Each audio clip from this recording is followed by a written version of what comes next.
এই দেখো গাছ, এটা কি গাছ বলো তো? ছিম গাছ। আর এটা নীলকণ্ঠ ফুল গাছ। এটাও, এইগুলো সব ছাদের ছিল, শুকিয়ে গেছে দেখে আমি সিঁড়ির এখানে এনে রেখে দিয়েছি।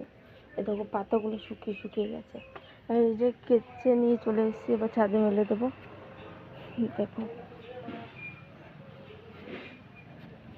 এদিকে একটা জিনিস দেখাচ্ছি, দেখো যেখানে ফুল গাছ বুনেছি এগুলো সব নিচে নিয়ে চলে যেতে হবে। নিচে জায়গাও নেই, রাখবো কোথায় সেটাই ভাবছি, কোথাও জায়গা নেই। আর কালকে আমাদের ঢালাই হয়েছে, সামনে একটুখানি বাড়ানো হয়েছে। দেখো দেখো এই জায়গাটা ঢালাই করা হয়েছে,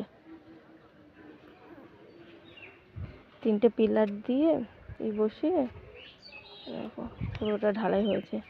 এটা 20 দিন রাখতে হবে, তারপরে আবার গাঁথা হবে, গাঁথনি দেওয়া হবে।